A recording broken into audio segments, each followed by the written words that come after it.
everyone. Welcome back to Data and Donuts. My name is Aaron. I'm here with my friend and colleague, Courtney Youngberg. Today, we're going to talk a little bit about why someone transitions or the interest of transitioning into the field of data analytics. And so before we get started, I'd like Courtney to share a little bit about herself and her background. Hello, everyone. My name is Courtney Youngberg. I'm originally from Orange County, and in college, I studied biology, which I really enjoyed, but then I decided I kind of enjoyed the research data side of biology. So that's what made me kind of transition that way. Excellent. No, that's cool. And Courtney has a really cool background where she does a lot of really interesting things with data, which we'll get into a little bit later. But Courtney, what factors actually led you to enter the field of data analytics or business intelligence? Yeah, so my previous roles were more biology related, and I just felt like that wasn't the best fit for me anymore, but I still wanted to do something in the realm of helping people. So after doing a field research job at the USDA, I ended up working at a 911 database. And I really enjoyed working with data. I enjoyed that my work was helping people, and I really liked the data quality aspect of it. So with that, I kind of started to do different jobs. I worked as a clinical data manager, and now I currently work in a medical software company importing data. So I was just like, wow, I really think data is amazing. It can help a lot of people. It has a big impact. So I really wanted to move into analytics so I can make even a bigger impact on things I'm interested in, like the medical field and conservation and schooling.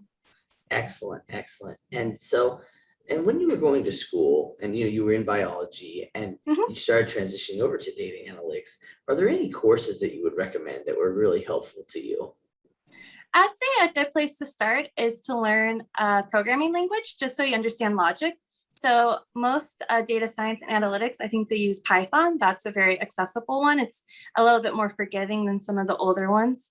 And I'd also recommend taking just like a visualizations course. So it's really good to have the idea of like logic and what you're trying to build and stuff like that, and then be able to make it. So visualization is really good. And something that's really important is if you can learn about quality and making sure your data is clean, because even if you have the best visualization tool, if your data is incorrect, then it's not really useful. You want to make sure all your data is clean, good to go, and accurate. Most definitely. Those are really some key insights. And so in addition, you've worked some really cool jobs at the USDA, 911 Center, and then also working at the newest company you're at. Where do you see your career advancing in about 5 years from now, seeing if you're staying in data? Yeah, so I definitely hope to stay in data. I really enjoy it.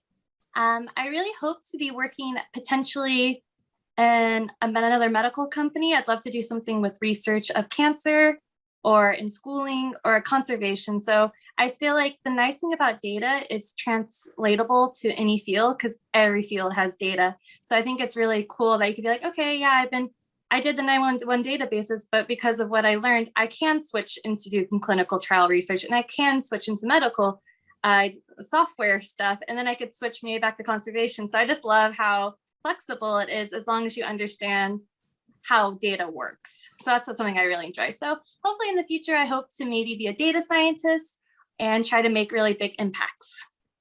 Excellent. No, that's fantastic. And seeing how fluid data can be across and how we can apply to a variety of different skill sets and the like can really help us move forward. So thanks so much for sharing some of that insight today. And I have two questions. So we hear the word data, we hear data, whatever it may be. What terminology do you use? I say data. Okay, cool. And the datas. There you go. And then really looking at the second question of what's your favorite donut? I'm traditional. I like just a glazed. Excellent. I've heard of a couple of glazed today when talking to people, and there's nothing wrong with that. I totally go for the glazed donut holes because I take one and I'm like, that's not too bad. And then I'll eat like 10 and I'm like, that's not too bad. Yeah, I totally agree. Yes, I like classic traditional. I just love it. I tried fancier flavors, but I always go back to a glazed donut. Exactly. Sometimes the classics just outperform over time. So Yeah, I don't need all the cool. bells and whistles. Definitely. Well, awesome. Well, thank you so much for meeting with me today, sharing your insight, and for everyone watching, thank you again for viewing our video, and please subscribe, and I'll talk to you again soon and hear about the new and cool things you're doing, Courtney. Thanks again. Yeah, thank you. Thanks, everyone.